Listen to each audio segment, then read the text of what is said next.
The sun crept over the horizon, casting a pale light on the encampment surrounding the walls of Calais. The air was thick with the scent of salt and the distant, ominous rumble of siege engines. Thomas tightened his grip on the hilt of his sword, his knuckles white from the strain. He had been a simple archer before the siege began, his days filled with the rhythmic draw and release of his longbow. Now, his world was consumed by the cacophony of war, the screams of the wounded, and the relentless pounding of the enemy's defences. The English had arrived in the spring, their ships crowding the harbour, their banners fluttering in the wind. At first, Thomas and his comrades had hoped for a swift victory, confident in their numbers and King Edward's leadership. But as the days turned into weeks, and the weeks into months, that hope began to wane. The French within Calais were resilient, their walls strong, their resolve even stronger. Thomas looked around at his fellow soldiers, their faces gaunt and weary. They were a mix of knights, archers, and foot soldiers, all united by the relentless need to capture Calais. Sir Thomas Grey, a knight of formidable reputation, had done his best to keep morale high, but even he could not mask the grim reality. They were fighting against time, disease, and the ever-looming threat of French reinforcements. The roar of a trebuchet shook the ground beneath Thomas' feet, and he instinctively ducked as a massive stone shot crashed into the walls of Calais, sending a shower of dust and debris into the air. He coughed, his eyes stinging, and glanced over at John, his friend and fellow archer. "Another day, another barrage," John muttered, wiping sweat from his brow. "Do you think we'll see tomorrow?" Thomas forced a grim smile. "We have no choice but to hope, my friend. As long as we breathe, we fight." Their conversation was cut short by the blaring of a horn. Sir Thomas Grey stood atop a hastily erected platform, his sword raised high. "To the front lines," he shouted. "The French are preparing a counter-assault." Thomas and John scrambled to their feet, rushing to their positions. The French troops were massing within the walls, their banners fluttering defiantly. Arrows began to rain down on the English, and Thomas raised his shield, feeling the impact as the missiles struck.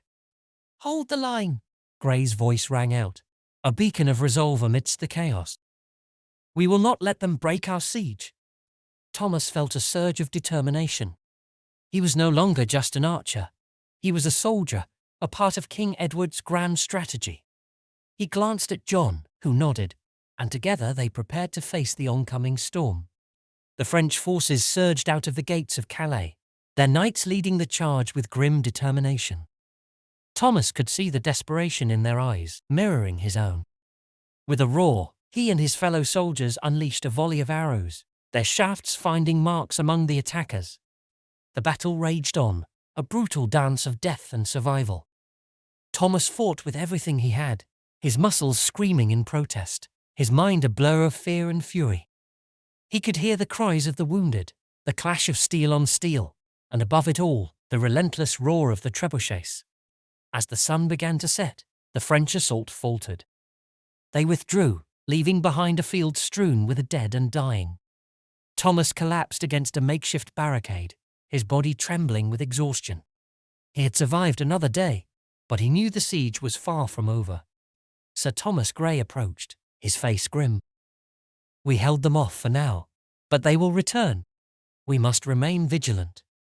Thomas nodded, too tired to speak. He looked out over the field, at the walls of Calais still standing strong. The siege of Calais had only just begun, and the days ahead promised nothing but more bloodshed and hardship. But despite the overwhelming odds, Thomas felt a flicker of hope. They had held their ground today, and as long as there was life in their camp, they would continue to fight. For their king, for their comrades, and for the hope of a decisive victory. The night brought a deceptive calm over the English camp. The stars glittered above, indifferent to the suffering below, as Thomas trudged back to his tent. His body ached from the day's battle, and his mind was a whirlpool of exhaustion and grim determination. The narrow paths between tents were eerily silent, the usual camaraderie replaced by the somber reality of war. He passed men hunched over fires, their faces gaunt and hollow, eyes reflecting the flickering flames and the strain of the endless siege. In his small tent, Thomas slumped onto his bedroll, feeling every bruise and cut as he lay back. The flickering candlelight cast long shadows on the canvas, and he let his eyes wander over his bow and arrows, reminders of his past life. Memories of a time before the siege, when life had been simpler, flooded his mind. He could almost hear the twang of the bowstring, the gentle rustle of the forest, the peaceful days of practice and quiet. But those days were gone, replaced by a relentless struggle for victory. Thomas closed his eyes, willing himself to rest. Sleep came fitfully, haunted by dreams of battle and loss. He awoke before dawn, the faint light of morning seeping through the canvas. The camp was already stirring. The sounds of preparation for another day of siege filled the air. Thomas pulled himself up, wincing as his muscles protested. There was no time for pain or weariness. Each day brought new challenges, new threats, and he had to be ready. John was waiting outside, his face set in a grim mask of determination. "Ready for another round?" he asked, his voice rough with fatigue. Thomas nodded, clapping his friend on the shoulder. "As ready as I'll ever be. Let's give them hell." They made their way to the front lines, where the other soldiers were already gathering. Sir Thomas Grey was there, his presence a steadying force amidst the chaos. He greeted Thomas with a nod, his eyes hard and resolute. "Word has it the French are preparing something new," Grey said, his voice low. "We must be ready for anything."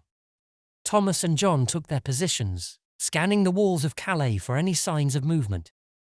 The air was thick with tension, each man bracing for the inevitable assault. The first rays of sunlight touched the walls, and in the distance the French banners began to flutter. Suddenly, a cry went up from the sentries. "They're coming!" Thomas's heart pounded as he squinted into the distance.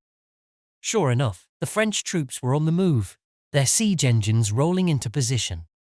He could see the massive trebuchets being prepared, their crews working with grim determination. The defenders braced themselves, every muscle taut with anticipation. The first boulders launched by the trebuchets sailed through the air with a terrifying grace, crashing into the English lines with earth-shaking force. Thomas ducked as debris rained down, feeling the ground tremble beneath his feet. The English lines held, but for how long? Arrows began to fly, and Thomas joined his comrades in returning fire, his bowstring singing as he loosed arrow after arrow. The French were relentless, their ranks surging forward despite the hail of arrows. Thomas could see the determination in their faces, a mirror of his own. As the day wore on, the battle became a blur of chaos and violence. The air was thick with smoke and the acrid stench of gunpowder, the screams of the wounded mingling with the clash of steel. Thomas fought with every ounce of strength he had, his mind a focused blur of survival and defense. Amidst the fury of the siege, Thomas spotted a familiar banner, a fleur-de-lis of France, fluttering above a group of knights pushing forward with grim determination. Among them was a figure he recognized, Jean de Vienne, the commander of Calais. De Vienne was a formidable foe, his presence a rallying point for the defenders. Thomas felt a surge of anger and resolve. He nocked an arrow, taking careful aim. Time seemed to slow as he focused on de Vienne, blocking out the chaos around him. He released the arrow, watching as it flew straight and true, striking de Vienne's shoulder. The French commander staggered, momentarily thrown off balance. The sight spurred Thomas on, a fierce determination gripping him. He leapt down from his vantage point, joining the fray on the ground. The fight was brutal and unforgiving, every step a struggle for survival. Thomas found himself face to face with de Vienne, their eyes locking in a moment of mutual recognition. De Vienne raised his sword, but Thomas was quicker. He lunged forward, his own blade finding a gap in the knight's armor. De Vienne fell with a grunt, his sword clattering to the ground. Thomas stood over him, breathing hard, his mind a maelstrom of conflicting emotions. Victory and horror, relief and sorrow, all mingled in that single moment.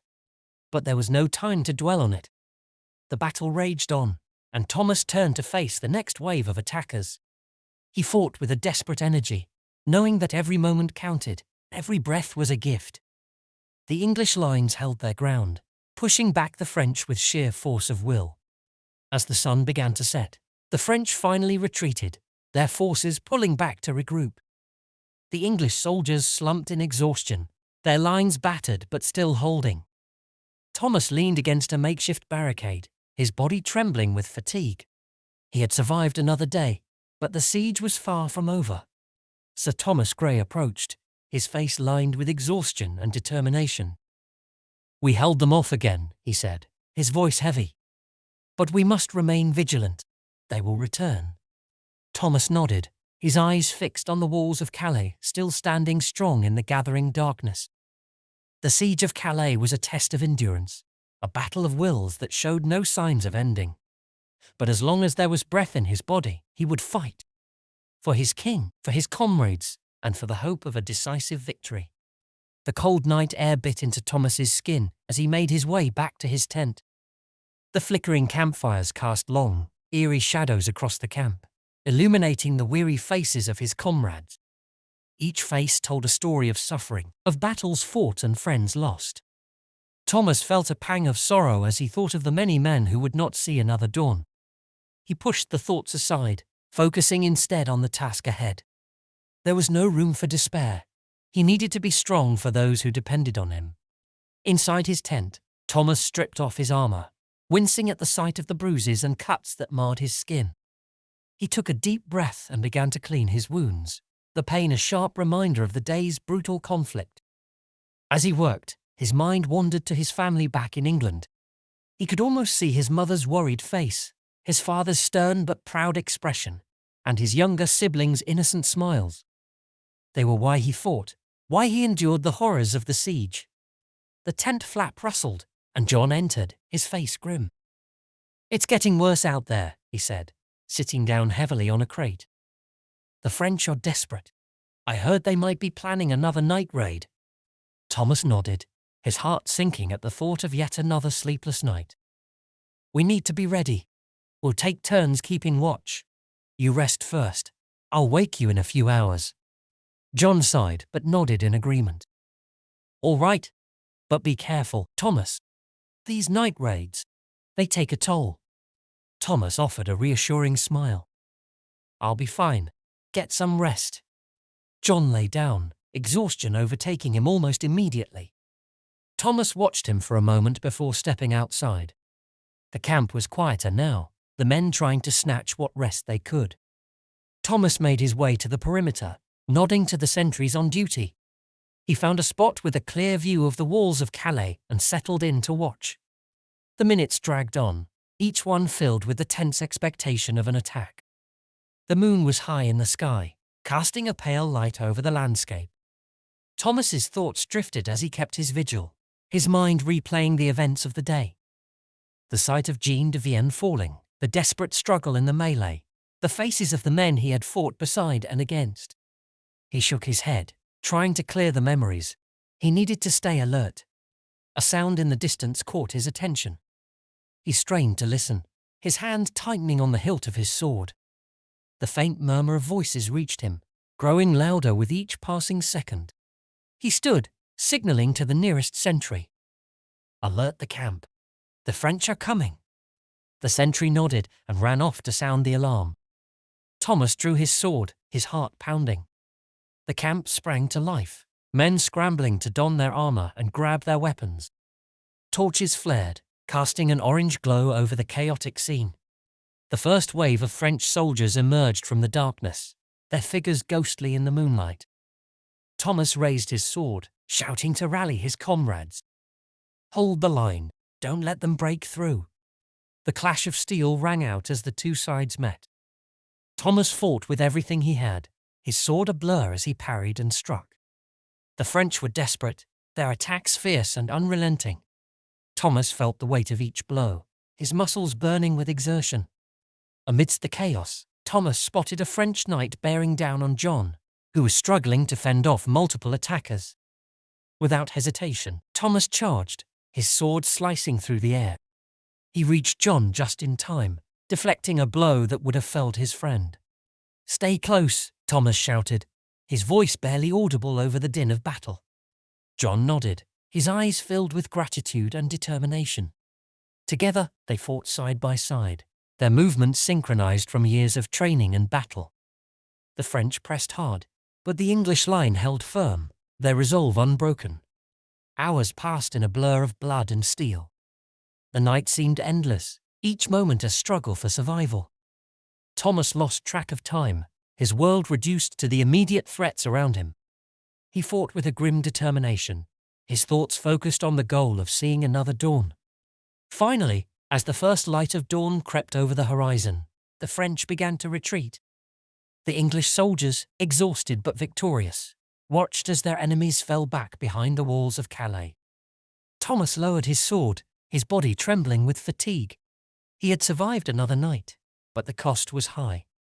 John slumped against a makeshift barricade, breathing heavily. "We did it," he said, his voice barely more than a whisper. Thomas nodded, his eyes scanning the battlefield. The ground was littered with the dead and dying, a stark reminder of the brutal reality of war. "We did," he replied, his voice hollow. "But for how long?" Sir Thomas Grey approached, his face lined with exhaustion and determination. "We held them off again," he said, his voice heavy. "But we must remain vigilant. They will return."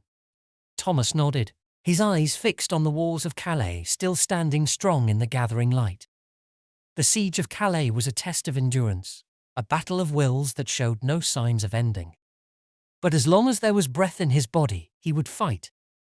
For his king, for his comrades, and for the hope of a decisive victory. The morning sun rose higher, casting its light on the aftermath of the battle. The English camp was a flurry of activity as soldiers tended to the wounded and prepared for the day ahead. The mood was somber, each man aware of the heavy price they had paid to hold their ground. Thomas and John worked alongside their comrades, helping to clear the battlefield and care for the injured.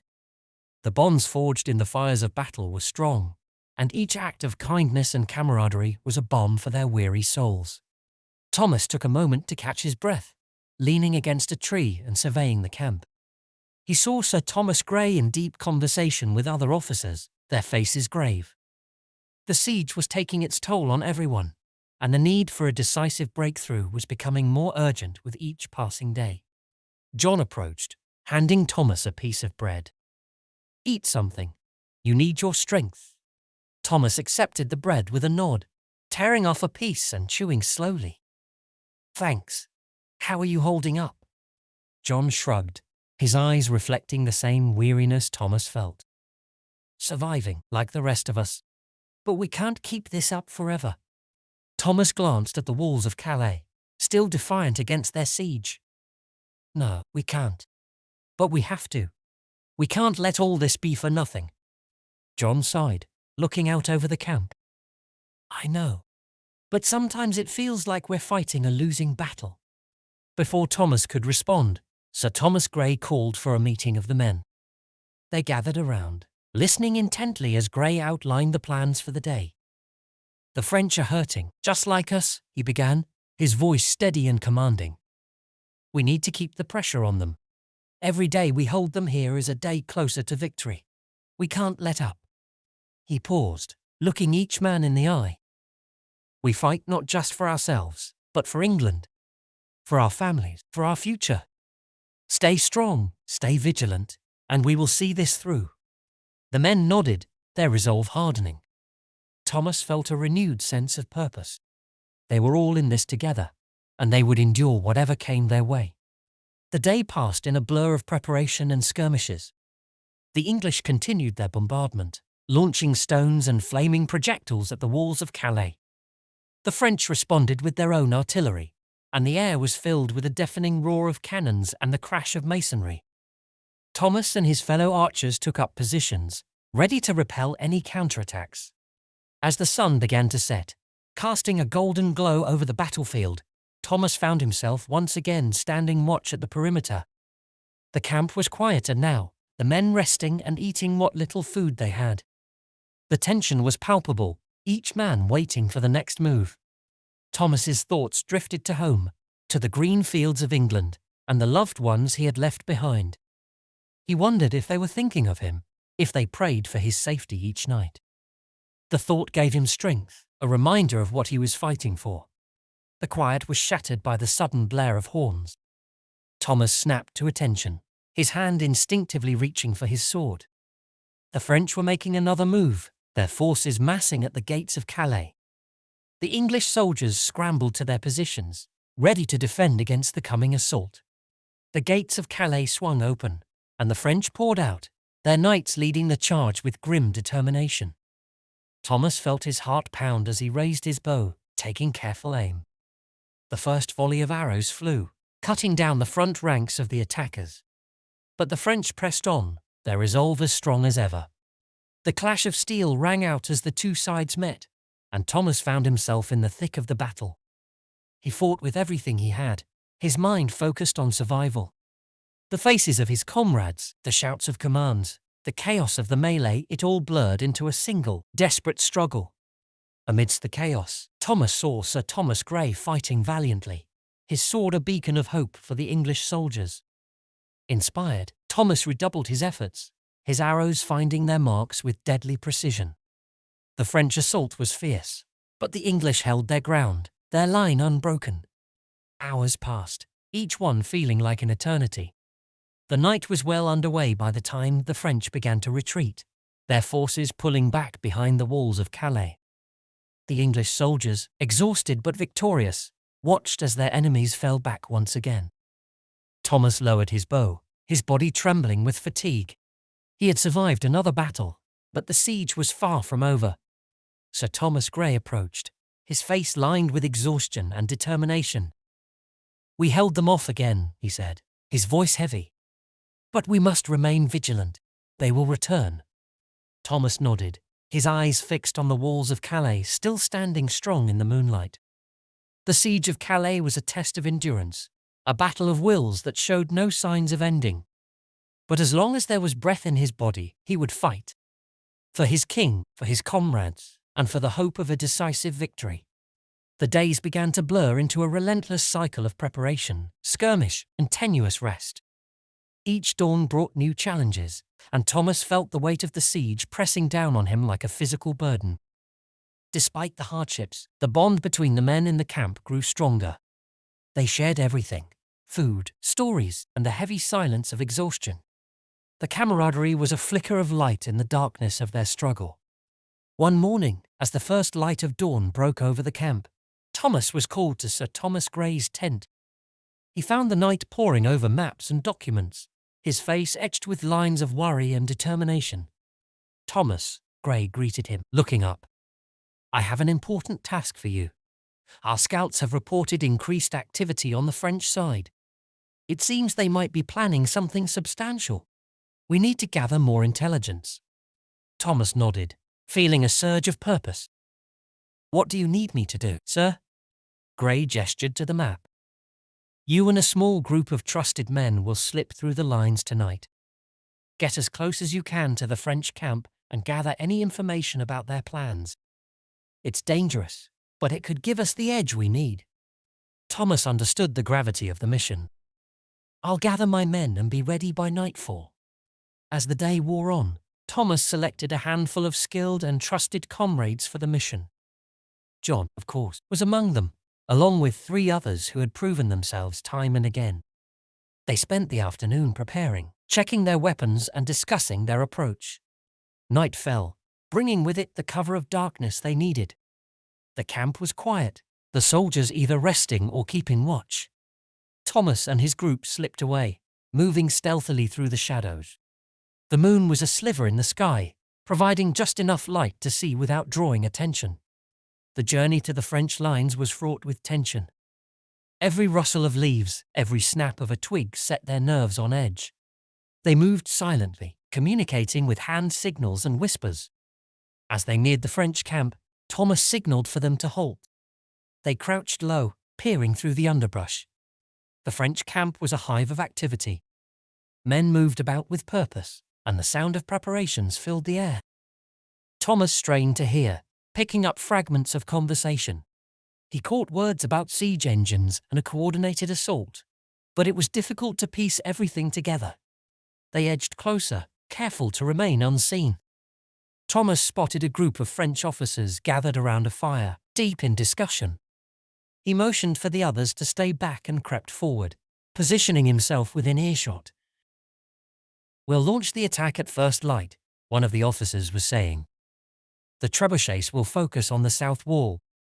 Our main force will strike there, while a smaller group creates a diversion to the east." Thomas's heart raced as he listened. This information was crucial. He waited until the officers moved away, then carefully made his way back to his group.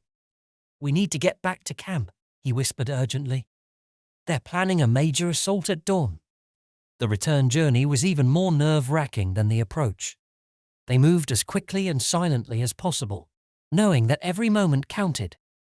By the time they reached the English camp, the sky was beginning to lighten. Thomas went straight to Sir Thomas Grey's tent, his men following closely. Grey was already awake, a look of concern crossing his face as they entered. "Report," Grey said tersely. "They're planning a major assault at dawn," Thomas replied, breathless from the rush. "The main attack will be on the south wall, with a diversion to the east." Grey nodded, his expression hardening. "Good work, Thomas. This gives us a chance to prepare. I'll alert the commanders and reposition our forces." The camp sprang into action as word spread. Men were roused from their sleep, armor was donned, and weapons were readied. Thomas felt a surge of pride at the efficiency and determination of his comrades. They were ready to face whatever the French threw at them. As the first light of dawn broke over the horizon, the English forces were in position. Thomas stood among the archers on the south wall, his bow in hand, his eyes scanning the battlefield. The tension was palpable, every man bracing for the impending clash. The French emerged from their camp, their siege engines rolling into position. Thomas could see the determination in their faces, mirroring his own. He took a deep breath, steadying his nerves. This was it, the decisive moment they had been waiting for. The French trebuchets roared to life, launching massive stones at the walls. The ground shook with the impact, but the English held firm. Thomas and his fellow archers unleashed a volley of arrows, their shafts darkening the sky. The battle was fierce and unrelenting. Thomas moved with practiced precision, his arrows finding their marks with deadly accuracy. The French pressed hard, their numbers overwhelming, but the English defenders were resolute. Every man fought with the strength of 10, driven by the knowledge that this was their chance to turn the tide. Hours passed in a blur of blood and steel. The sun climbed higher, casting harsh shadows over the battlefield. Thomas fought with everything he had, his muscles burning, his mind a focused blur of survival and defense. Amidst the chaos, he spotted a familiar banner, the Lion of England, fluttering above Sir Thomas Grey as he led a charge to repel the French attackers. Inspired, Thomas redoubled his efforts, his arrows flying with renewed vigor. The French assault began to falter as the day wore on. The English defenders, though exhausted, held their ground. The tide of battle slowly turned in their favor. With a final, desperate push, the French forces retreated, falling back behind the walls of Calais. The battlefield fell silent, the air heavy with the scent of smoke and blood. Thomas lowered his bow, his body trembling with exhaustion. They had done it. They had held the line. Sir Thomas Grey approached, his armor battered but his spirit unbroken. "We did it," he said, his voice filled with a mixture of relief and pride. "We held them off." Thomas nodded, his eyes scanning the battlefield littered with the fallen. "For now, but they'll be back." Grey placed a hand on Thomas's shoulder. "And when they do, we'll be ready. You've done well, Thomas. We all have." Thomas felt a flicker of hope amidst the exhaustion. The siege of Calais was a test of endurance, a battle of wills that showed no signs of ending. But as long as there was breath in his body, he would fight. For his king, for his comrades, and for the hope of a decisive victory. The victory had brought a temporary respite, but the camp remained on high alert. The knowledge that the French would soon regroup and attack again hung over them like a dark cloud. Thomas and his fellow soldiers took the time to tend to their wounds, repair their gear, and catch whatever sleep they could. The sense of camaraderie deepened, each man drawing strength from the shared purpose and determination to see the siege through. As the days passed, the English continued to fortify their positions. Sir Thomas Grey held frequent strategy meetings, always emphasizing the importance of vigilance and preparation. The news of their successful defense spread quickly, lifting spirits and renewing resolve.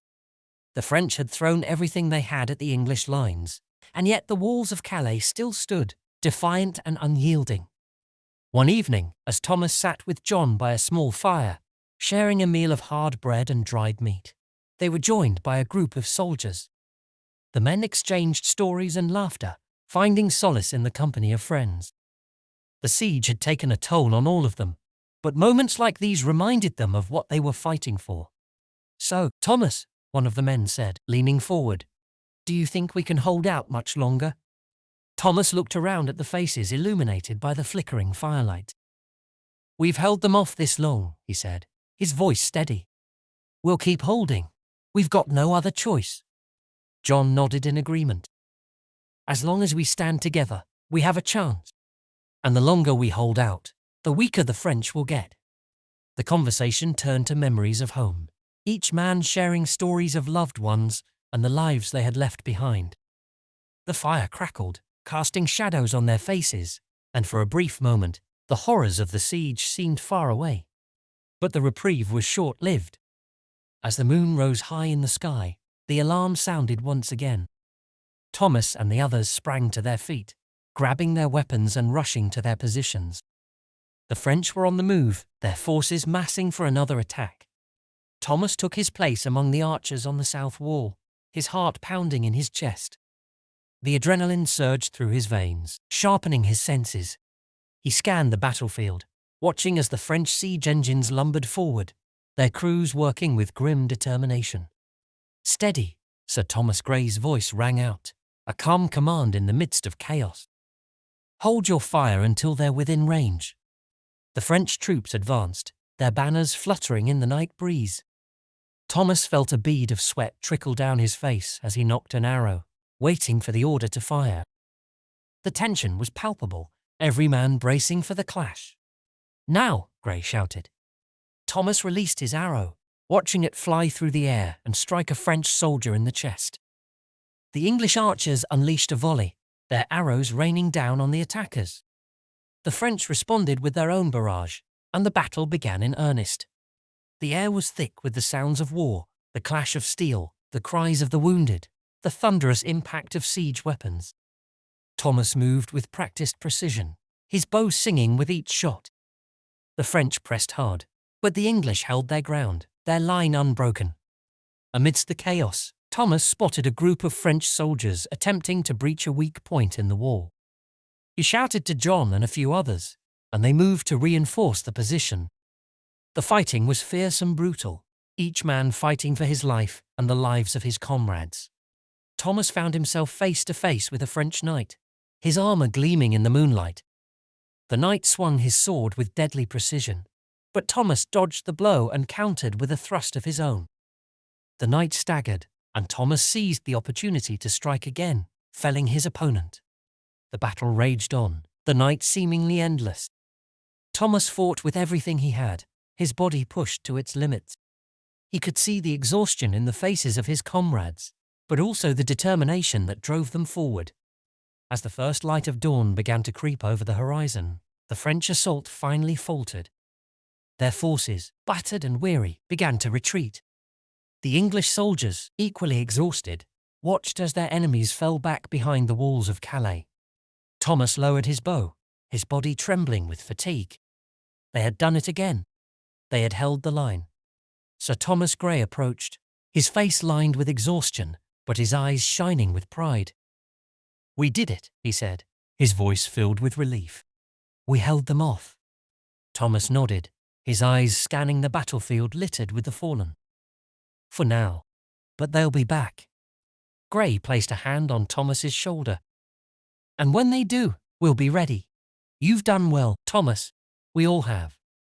The siege of Calais was a test of endurance, a battle of wills that showed no signs of ending. But as long as there was breath in his body, Thomas knew he would fight. For his king, for his comrades, and for the hope of a decisive victory. As the soldiers began to regroup and tend to the wounded, Thomas took a moment to reflect on the events of the past days. The struggle was far from over, But each battle won brought them closer to their goal. The walls of Calais still stood, and with them the hope of eventual triumph.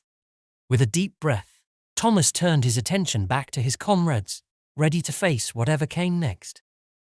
The siege would continue, and so would their resolve. Together, they would endure, fight, and ultimately prevail.